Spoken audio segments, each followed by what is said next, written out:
greetings to all joining us for this pre-recorded show. We are recording on Monday for Tuesday, the 25th of July, where racing takes place at the Vaal.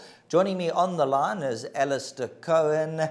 Two things, Alistair. Firstly, how are you doing? And what are the weather patterns in Gauteng at the moment? Hello, Sheldon. Hello to you and all the viewers. I trust that everybody's doing well. I trust that you're in the peak of your powers as always. I'm doing very well, thank you, Sheldon. It's been a lovely weekend with good racing. I thought Hollywoodbets Kenilworth on Saturday was very good. Some very nice two-year-olds down there. And then obviously yesterday at Hollywoodbets Scottsville, got to be impressed with what you saw from Tail of the Comet. But that's not all. I think Bristol Hercules has got a lot of upside. I thought the racing yesterday was good. That alongside the golf, the Formula One, the cricket sadly ended with a bit of a whimper, but it's been a lovely weekend, and as we all know, this is the last big week for the season, culminating on Sunday at Hollywoodbets Greyville with that unbelievable Gold Cup meeting. I think from races 1 to 10, punters are going to be in for a treat, so certainly looking forward to it. To answer your second question, I think the worst of the cold is now past us here in Joburg. There'll probably be one or two more cold snaps, but probably not to the same level as what we saw during last week. So Monday mornings treated us with a lovely morning, and the forecast is glorious for the rest of the week. So let's get through it. Can't wait for it all. Excellent. Alistair said it all, and hopefully we can get some money for the weekend's racing. So let's go. Alistair's worked out a pick six for us today, so let's hope that pick six can come through on the day. Let's kick off, however, in race number 1 with the bar pot, which is due off at 12.25, where they are currently betting number 9, Jumping Analia, at 16 to 10. Wait for Green Light number 12 is 7 to 2, and number 1 Wilkies from 5 to 1 down 4 to 1. Alistair, race number 1, where will you be going for your top 2 or 3 selections? I think those are the 3, Sheldon. Perhaps working backwards, I think maybe number 3, World Heritage, could be a nice outsider for places, but I can't see her winning. The interesting plot to this final Work Riders race of the season is that we go into the race for the season. Sam Musia's on 6 winners, and Pelasile Makawa's on 5 winners for the season. So Sam would love to seal it on number 1, Wilkies, and then we've obviously got Pelasile Makawa, who would love to draw level with Sam Musia, and Sam's always a hard man to beat. He's evergreen, a veteran for these Work Riders races. Sam obviously rode the winner on Thursday on St. John Gray's horse, had scratched later on in the card on Pity Bat to give him the 1 win advantage. But when you look at their run to Micker's Bomb last time out, Wilkies finished in front of Jumping Analia. Jumping Analia reports to be very, very quick, showed pace, didn't go on with it. That might be a trademark of hers. On a quick track, she might be able to get away with it. And she's also got improvement to come, whereas Wilkies is obviously very limited, having her 14th attempt getting out the maidens. And then the other one is number 12, Wait for Green Light, who's an absolute brass. She's costly to follow.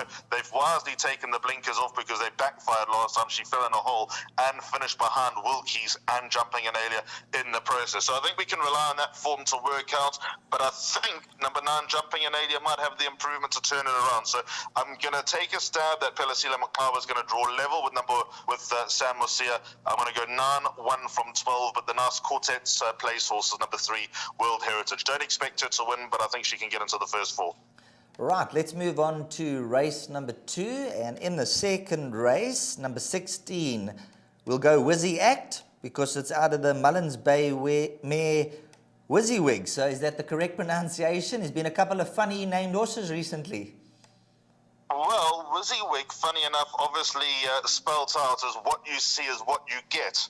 And that was the mother of Bohica, and I won't tell you I'll tell you on Sunday when I see you what Bohica is, what Bohica stands for, because you'll enjoy that, but you cannot describe that on the show. But I'll go with Y is Act. If it's Wizzy Act, if it's something spelt out like the rest of the family, then I'd love to know the story, because it could very well be a good one. Well-related horse, this Sheldon. Also, there was another one from the family that ran with Comnadu and performed very nicely out of the mare Wizzywig. So genetically, obviously, has quite a lot in his favour. He's a good-looking son of Active War, very distinctive marking. Samango Kamala takes the ride. I think Wyzak lost the race on debut rather than Emporium winning it. He was all at sea, hit the front and didn't know what to do and handed it to Emporium over the final stride. So I think number 16, Wyzak, with the run under the belt, is the one that they all need to beat. I see their support for number 15 was up. When I looked at him, I went through the pedigree. I remember Salutation very well, the mother, and Salutation stayed all day, and the family haven't ripped up too many trees, so I'd be worried about number 15, Was Up, but someone out there thinks that Was Up can go nicely. Put it like this, Sheldon, I think there are going to be a few horses to come out of this race and do nicely. I mean, I can talk for Candace's horse, number 8, King's Ransom. He's useful. Whether he'll win on debut, I don't know, but he's going to be a nice horse to follow, the son of Dan on Platina. And as far as Candace's first-timers are concerned, she doesn't normally tee them up first time out. King's Ransom isn't teed up to win first time out, but he's fit and he's had a few gallops, so maybe he can do quite nicely, number 8, King's Ransom. I like the run of number 11, Mastership, on debut as well. I think he's probably got one or two to beat, but I think he'll win soon enough. Number 10, Lieutenant Alexander, ran a very nice race on Thursday when staying on over 1,000 meters, so he'll be fit and he'll be well, so he can also go well. And even number 13, Richard the First, also has to be on the radar, having his first run as a gelding, showing good improvement from run 1 to run 2. But I think number 16, Wyzak, should win. He should have won his first start. I expect him to back it up. So in the first leg of the place accumulator, I'd go with number 16, Wyzak, but I would back him up with numbers 8, King's Ransom, and 15, Was Up. But 15, Was Up is only a suggestion because of the money that's on him. Moving on to race number 3, this will be the commencement of the Pick 6, and you've elected to give the viewers out there Pick 6 on the day, so let's hope that comes through and they get some money for the big weekend race meeting. Number 12, Universal Love, is the current 5-2 favourite. The first-timer, well-related daughter of Ideal World, Samanga Kamalo. Any word on the ground about number 12, Universal Love? No, nothing, Sheldon. This daughter of Ideal World, though, should be bred for further. That was the first thing that struck me. But the reason why I've gone with a Pick 6 for this particular meeting is because I think we can trust the first 2 legs as far as the first-timers and race runners are concerned. So that's why in the first leg I've gone number 2, Contra Fiscum, and number 3, Courageous. I've left out the other race runners. I know number 6, Gotcha Buzz, finished in front of Contra Fiscum last time, but that run was too bad to be true from Contra Fiscum. I'd far rather take the first run at face value than the second. And number 3, Courageous, has obviously run with far better horses than this, and her work is a lot better than her form, so hopefully the break is going to do her a world of good. Number 5, Fairy Circle, I think ran her best race in a weak field, so I'll be a bit worried about her. And then obviously with the first time, number 12, Universal Love, if there is any ability, it probably won't take too much winning, and Samango Kamalo takes her out for Lucky Hudalakis. But 2 and 3, my numbers in the Pick 6, and I think I've pretty much touched their bases. Watch out for a better run from number 8, Sigrid Swing. Her best run was on her debut, finishing 4th behind Elegant Ice. She was tested in the Phillies nursery for some reason. Coming out of that, she's run to Dolcezzo, obviously went down to Durban, ran places in graded races, and then RV League has come out and franked the form since. So I think number 8, Sigrid Swing, is going to run nicely, perhaps just falling short, but a nice horse to include into quartets just to make things pay. That'll take us on to race number 4, which will be the second leg of the Pick 6. And you've also gone quite light here with, I believe, numbers 1 and 2. And then the Mike de Kock first timer, number 10, has attracted support from 2-1 down 16-10. But hopefully that first timer rule there, if that applies there and happens to come through and win, one of your horses will be the first one home, barring the unraced runner. Yeah, that was exactly my logic here, Sheldon. It's hard to make your debut down the Vaal Straight over 1,600 meters. If Zeitgeist can win this race, then monitor her for a long time, because this is expert level stuff. But it's a race that won't take much winning. When you're looking at 1, Solo Diva, and 2, Summer of Dreams, and potentially number 8, Azaleas for All as the dangers, then you know exactly where you stand, in terms of the quality. There's a weird thing going on in Joburg at the moment. Obviously, 4 Racing are giving credence to all the trainers, and I know the trainers get to choose their races. So, today's obviously Tyrone Zaki's day. We've got all the Tyrones say, right, which race do you want? and a lot of them seem to be picking the right races, and he's gone in this race with number 1 Solo Diva, who needed her 2 runs back. There's no doubt about that. From 7 months off the track, she came back with a nice 4th behind Countess Danza, but in a weak field, and followed up with a 4th behind Canford Rose, and believe me, Canford Rose is going to go through the divisions. 3rd run after a rest, I think number 1 Solo Diva is the right horse in the race.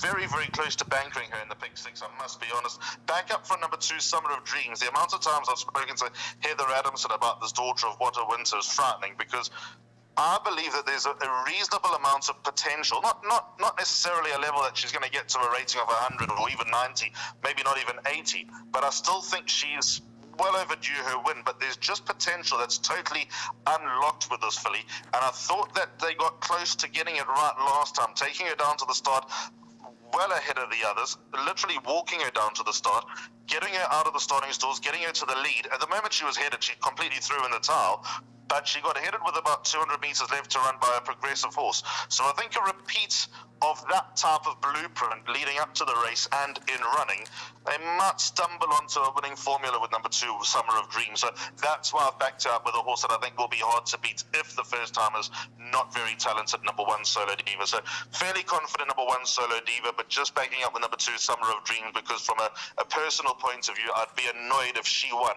and I didn't have her in the pick 6 the day that she won, just because I've followed her for long enough. There we go. So include, don't leave this one out. On to race number 5, which is over the 1,600 meter trip, and just having a look at the anti-post betting. The saying goes, there's no place like home, and no place like home number 8 is currently priced up 22 to 10. Number 11, Purple Pitcher, that ran behind Main Defender last time out, and on debut behind Fire and Flames. Those will be 2 big runners, and then obviously a horse like Insightful, they need to be included with 1 or 2 others. Sheldon, I looked at this race for a long time. I initially made, when I looked at the names without looking at the form, No Place Like Home was one of those for me. Next time he runs, he won't miss. He's obviously a brother to Zapatilis and also Shoemaker. He's nowhere near as good as Zapatilis or Shoemaker, but I think the family just all good-looking horses. In fact, also a full brother to the horse that Gary Rich trained that won a few races as well, whose name currently escapes me, but she did very, very nicely. But they're all good-looking horses. They all full with a lot of substance and look like they can run. And No Place Like Home's had his hard luck stories. His second start behind Bomb Bomb, even though Bomb Bomb's Candace's horse and only Hotter Ruby's come out and won from that form, No Place Like Home was desperately unlucky. I think he gets right into the picture and he not run into trouble twice with 400 meters left to run. He was laid off for a couple of months, made a useful return when running on very nicely behind Runway Bomb. And then last time I expected fireworks from number 8, No Place Like Home. The drift in the market probably told me my fate a long way out, but still, ran a fair 4th behind Hotter Ruby, who, to be fair, was just a winner in waiting. So that was my initial instinct with number 8, No Place Like Home. He'd be a hard horse to beat, but when you look at it closely, Brotherhood of Magic has beaten No Place Like Home, so that's got to put Brotherhood of Magic into the race. That's number 6 on the card. Then Brotherhood of Magic finished in front of Diesel Shadow twice, but Diesel Shadow has a lot of improvement to come. I watched him closely last time behind Longsword. He's a nice son of Diesel Jet. If not today, he'll win soon. So I want to put him onto the radar, number 7, Diesel Shadow. But if I like him, I have to like number 6, Brotherhood of Magic. And then, as you say, number 11, Purple Pitcher. Just when I thought, okay, right, I can get away with 3 horses here, you have to look closely at Purple Pitcher. New Yard, the son of New Predator. Gavin Lorena takes her out for Robin Klaassen. Only run over a mile on Champions Day. Was a good 3rd behind Max the Magician. But as you say, the last run to Main Defender stands out as probably the best piece of form on offer overall. So you can't leave out number 11, Purple Pitcher either. The more you look at this race, I'm very confident the winner comes from one of those 4, but which of the 4, I'm not sure. Excellent. Let's move on to race number 6, and once again you'll be going with a few numbers the last couple of races. Let's start off with number 1, Captain Dizzy, a horse who's in tremendous form at the moment, and after reeling off the hat-trick, ran second to Iron Giant last time out, went up to an 89, but they put Sianda Sosibo on to claim the 2.5 kilograms, so that'll take away the penalty. Poor Captain Dizzy, Sheldon. Don't watch him go down to the start. He's been scratched by the vet, I think, as many times as he's run in Joburg on the way down to the start. He is an awful mover, but he comes back all right. Credit to Baron Boots. He's done an unbelievable job with this horse, getting him up from Cape Town with well-known problems. And the weird thing about Baron, I mean, you know, having presented and stood with trainers during races, if, it probably happens 3 times a week that the vet takes out a horse down at the start, and the trainers absolutely hate it. The weird thing with Baron, with Captain Dizzy, that he almost breathes a sigh of relief when Captain Dizzy gets scratched at the start. I think just because he knows that he's working with a horse that's obviously going forward with his career, but he has to nurse and look after because of his well-documented problems. So, credit to Baron, because he's done very, very well with Captain Dizzy. But he's ice-cold held by number 7, Mini Coop, on their last run on the 9th of May. Mini Coop should hammer him at the weights. The only thing with Mini Coop, the Candace has been dying to get a 1,400-metre race, and every time there is a 1,400-metre race, he ends up drawing 38 out of 38 around the turn. So, you might as well just go back to basics with the 1,200. He's working very well as number 7, Mini Coop. He'll be doing his best work late. He's not necessarily one to rely on, but he could be finishing off the race in time to get there. But he wouldn't be a confidence inclusion. He's just an inclusion because of how he holds number 1, Captain Dizzy, at the weights. 3, Munchkin needed his last run. I spoke to Craig Zaki before the race. I said, Craig, I like this horse a lot today. He said he's going to need the run. He's going to need 1,200 metres. He's held in high regard. So number 3, Munchkin, goes right in. And then the only punt that I had on the 6th of July was number 10, Back to Basics. He won on that occasion. I said on air that I think number 10, Back to Basics, is a good thing going back to 1,200 metres. To be fair, he fell across the line. Let's see if the handicapper's got number 10, Back to Basics, in his grasp. But I'm going to stick with him for a little while just because he did me a favour last time. So those are my 4 numbers, 1, 3, 7 and 10. And I'm pretty confident that the winner comes from one of them. Well, surviving that leg of the pick 6, we'll move on to race number 7, which will be run over 1,400 metres. And looking at the numbers, Alistair's gone with 2, 5, 7, 8 and 11. Number 2, Stratospheric, is 22 to 10. Number 5, Bard of Avon, is 7 to 2. And then Peyton's Tears is 9 to 2. Barring that trio, it's 10 to 1 and upwards, Alistair. Sheldon, I don't like this race. We shouldn't be scared of middle stakes, but for some reason I am a bit worried about this race. So with no degree of explanation or confidence, number 2, Stratospheric, his recent form speaks for himself. Since getting up to Joburg, he's had 4 starts for 3 wins. The only time he fluffed his lines was behind Tried and King, when he just probably went a bit too hard. So 2, Stratospheric, an automatic inclusion. 5, Bard of Avon, pound for pound, probably with the exception of the rising 9-year-old Mardi Gras, the best horse in the race. He's earned nearly 600,000 rand. He's coming back to life now. New yard, Ray Magna takes over. Muzi Yenny's won him twice before, which I think is noteworthy. He knows the horse well. So 5, Bard of Avon, goes right. And 7, Clarkson, been running his socks off in the last 2 starts over the rock distance, stepping up to 1,400 metres. Got to be an inclusion. Jared Penny gets on well with the son of Atto. He's a lovely ride. He'll go well enough. 8, Aravadicha, I've been waiting for him to go back to 1,400 metres. Didn't matter what track. His penultimate start behind Perfect Witness over the course and distance. He was in need of the run, I believe. So 8, Aravadicha, if not on Tuesday, very, very soon. I think we're going to make money with number 8, Aravadicha.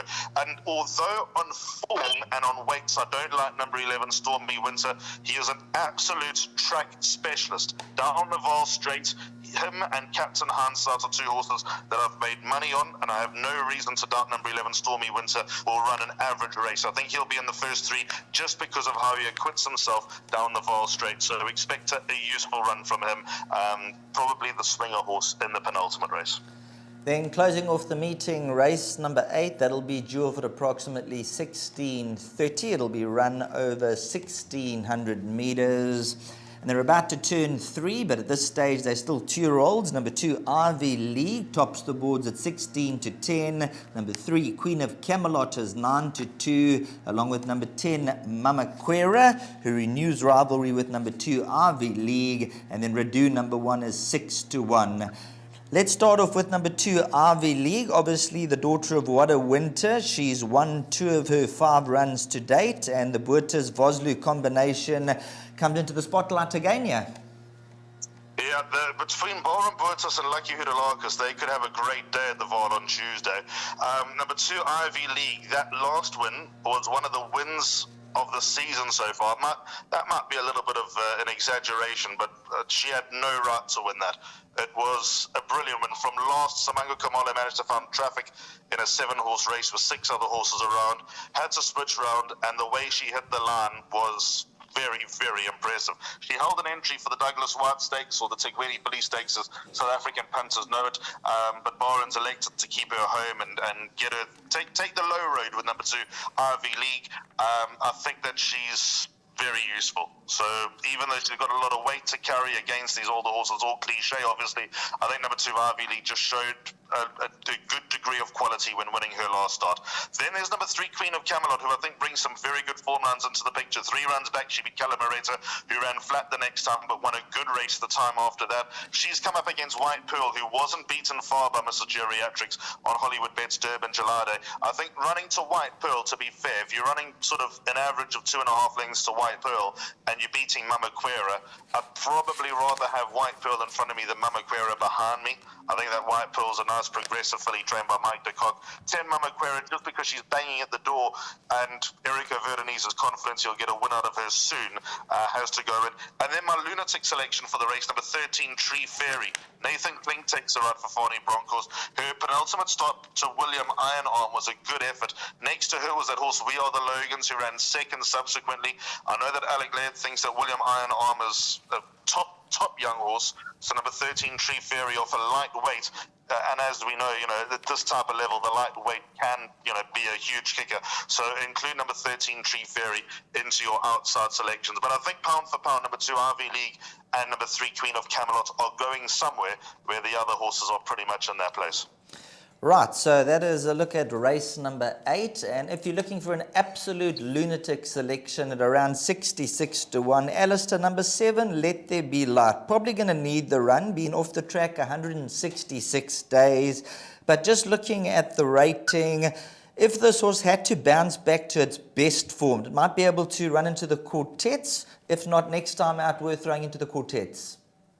Sheldon, when you come up with these lunatic selections, I'm all ears. So if we're having a bad day, Let There Be Light goes into the quartet, and hopefully it all arrives with the other horses that I've got in, because, horses like that, in that type of race, we need for trifectas and quartets. Excellent. I'm not quite sure what it is about number 7, Let There Be Light, but it just keeps catching my attention, maybe because we're under the spotlight. So let's throw in number 7, Let There Be Light. Now, Alistair, we're going to bring up your suggested bet for the day, and that will be the pick 6 at the Vaal. If you can run through your pick 6 for the players out there, please. All right, so the pick 6 starts in race number 3 at the Vaal on this Tuesday, and like I said, it's a nice card. The first race getting underway at 12:25. Make sure your pick 6s are on by 25 to 2 Central African time. We've gone 2 and 3 in the first leg, so Contra Fiscum and Courageous, if a first-timer wins, and one of those two are the first race runners home, be very happy with that. 1 and 2, so Solo Diva, and then backup coming for number 2 on the card. Then in the third leg, 6, 7, 8, and 11, so I find that race very intriguing. Then the 6th race, which is leg 4 of the pick 6, 1, 3, 7, and 10. So Captain Dizzy, Munchkin, Mini Coop, and then also number 10 on the card. Then the race that I don't particularly like, the penultimate race, race 7, 2, 5, 7, 8 and 11, and the final leg 2, 3, 10 and 13. But just bracket your selection, Let There Be Light. If that arrives, we could end up being the only ticket in the pick 6 at the end. Excellent. Well, thanks very much, Alistair. We really look forward to catching up with you during the latter part of the week and the weekend. So we'll see you then. Thanks, Sheldon. Always looking forward to it. Keep well, and we'll see you on Sunday, if not sooner. Super. That's Alistair Cohen on the line for the race meeting on Tuesday, which takes place at the Vaal. He's given you a pick 6, and let's hope those numbers come to fruition.